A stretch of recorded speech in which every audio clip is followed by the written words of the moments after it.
Hello mga ka-J-Vlog! Welcome ulit sa panibagong video at sa video na to, mag-unbox tayo ng panibagong entry-level phone sa Oppo, ang Oppo A53. So tara mga ka-J-Vlog, check natin!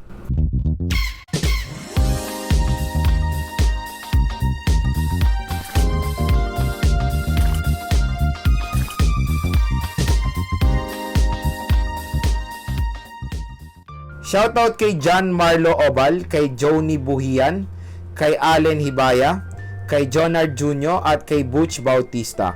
Maraming salamat mga J-Vlog sa suporta. So ito yung bagong labas na Oppo A53. Ang tanong kung magkano ba itong smartphone na to? Meron siyang official price dito sa Philippines na 8,990 pesos or almost 9,000 pesos na merong 4GB RAM at 64GB internal storage. At nabili ko pala tong smartphone na to sa Oppo Concept Store sa SM North EDSA Annex. And maraming salamat kay Sir Alvin sa pag-assist sa amin at napakabait niya kasi binigyan niya kami ng freebie. Kaya kung napupusuan niyo tong Oppo A53, ayan, bisitahin niyo na ang Oppo Concept Store sa SM North EDSA. Sa likod meron tayong mga konting specifications dito. Tulad na lang ng meron siyang 90Hz Neo display. So mas smooth na yung screen refresh rate nitong Oppo A53. Meron siyang 18W fast charging, 16 megapixel AI selfie camera at meron siyang 5,000 mAh non-removable battery. At yung color niya unbox natin is yung fancy blue. And na-open na pala to sa store for checking. At kung makikita nyo, may scotch tape na siya kasi pinabalik ko yung plastic niya. Okay, alisin na natin yung plastic na ito. So napakamura rin ng smartphone na to. So open na natin siya for the first time. Ayan. This slide yung kanyang box. Ayan. So may cover lang pala siya. Okay, ayan. Ito yung smartphone. Ito yung mga specifications na sa likod ng box. Mamaya na tong smartphone. At mamaya na rin tong manuals. Ang kasama sa box, meron tayong 18W fast charger. Ito siya. At meron tayong kasama ang cable. At syempre, USB Type-C na to. Expect nyo na yan.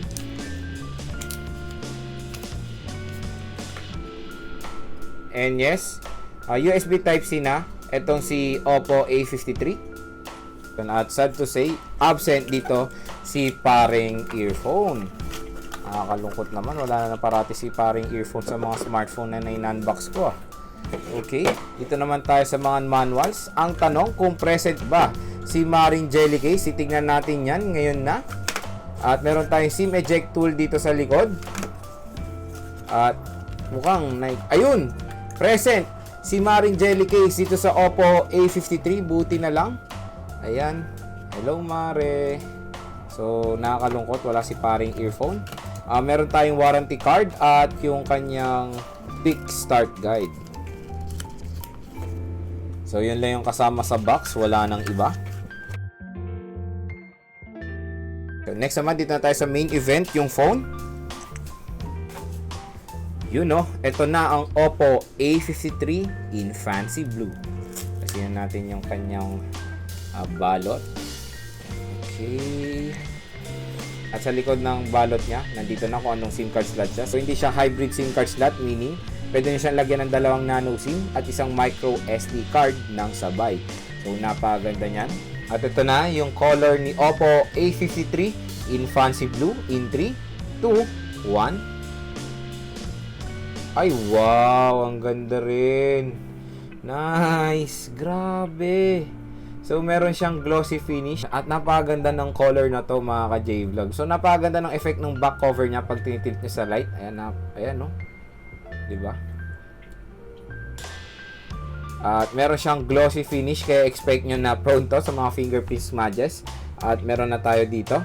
Tapos, ang kanyang back cover ay plastic material kaya prone din to sa mga micro scratches.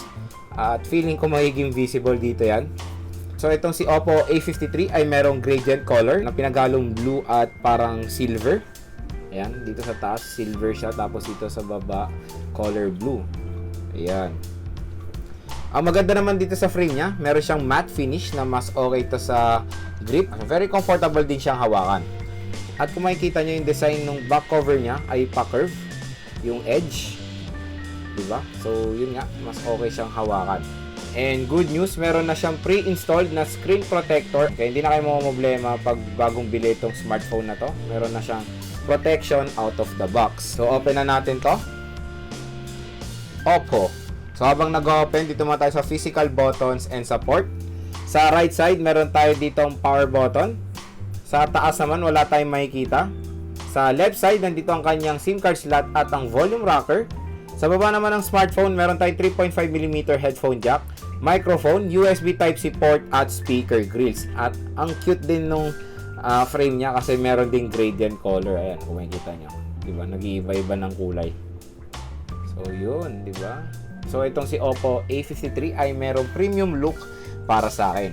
And nasa upper left corner yung kanyang triple camera at meron siyang rear fingerprint scanner. So, ayan, na-setup na kasi siya sa store. Ang una natin titignan syempre kung ilan na lang yung storage niya out of the box. So, meron na lang siya available na 48.5GB. Ayan yung total storage niya, 64GB. Malaki pa naman yung available niya. Marami pa kayong malalagay ng mga apps or games dito. At ito yung RAM niya, 4GB. At meron siyang ColorOS version na 7.2 at Android 10 na siya.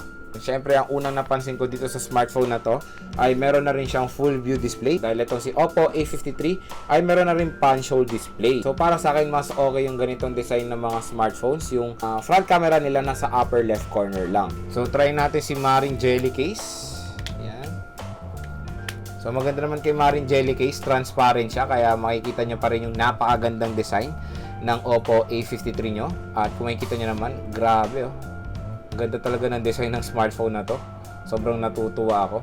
Kaya yan, ilagay nyo muna si Marin Jelly Case para maiwasan din ang mga fingerprint smudges at ang mga micro scratches. Si Oppo A53 ay meron triple rear camera. Yung main camera niya ay merong 13MP f2.2 aperture. Meron siyang 2MP macro lens na merong f2.4 aperture. At meron siyang 2MP depth sensor na merong f2.4 aperture. Meron siyang LED flash at capable siya ng Full HD 1080p video recording at 30 frames per second. Sa front camera naman, meron siyang 16MP f2.0 aperture at capable din siya ng Full HD 1080p video recording at 30 frames per second.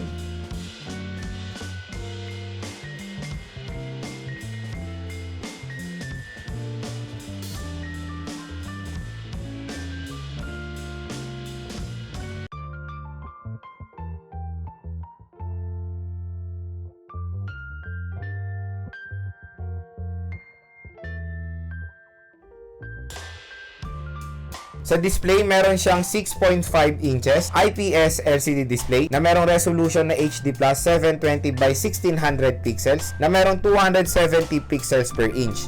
And meron siyang 20:9 aspect ratio, meron siyang 90Hz screen refresh rate at meron siyang punch hole display. Sa OS out of the box, meron siyang Android 10 with ColorOS 7.2, meron siyang Qualcomm Snapdragon 460 chipset at meron siyang octa-core CPU na merong clock speed na up to 1.8 GHz. Sa GPU naman, meron siyang Adreno 610. Sa RAM, meron siyang isang variant, 4GB RAM at sa internal storage, 64GB. And expandable naman ang kanyang storage via micro SD card. Meron siyang USB Type-C port at dalawang kanyang biometrics, face unlock at fingerprint scanner. And ang maganda dito, meron siyang dual stereo speakers. And sa battery naman, meron siyang 5,000 mAh non-removable battery with 18W fast charging.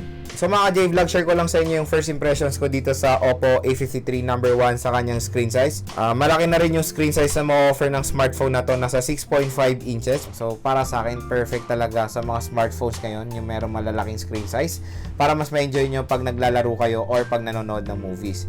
And since meron siyang 20:9 aspect ratio, mas okay na rin mag-social media dito sa Oppo A53. Mas marami nang makikitang content dun sa smartphone nyo kasi mas malaki yung screen size niya. Number 2, meron siyang punch hole display. So ito rin yung nagustuhan ko sa mga nagsisilabasan na smartphones ngayon. Paunti-unti na nilang kinakalimutan yung notch display at ginagawa na nilang punch hole display. So mas okay yung ganitong design ng front camera ng smartphone kasi na-achieve nila ang full view display. At hindi ganun kasagabal pag nanonood kayo or pag naglalaro. Number 3, meron siyang 90Hz screen refresh rate.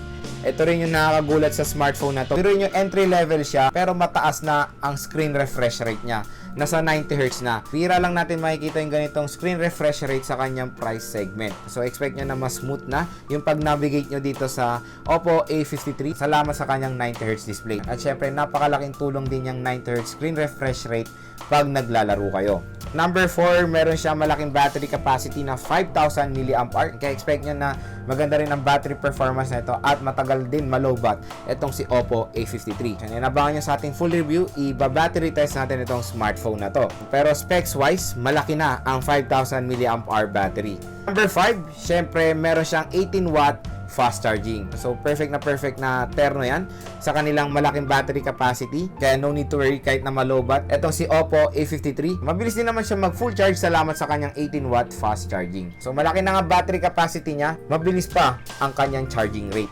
So yun lang mga J-Vlog, yung first impressions ko dito sa Oppo A53. And para sa akin, sa kanyang presyo, sulit din naman si Oppo A53. Okay din yung specs na ma-offer niya. And about naman sa chipset niya na Snapdragon 460, gagawan ko yan ng ibang video about sa gaming performance nitong si Oppo A53. Tingnan natin kung kaya niya mag-handle ng mga heavy games. So yun mga J-Vlog, yung unboxing at first impressions ko dito sa Oppo A53. Abangan nyo na lang po yung full review at yung game test ko dito.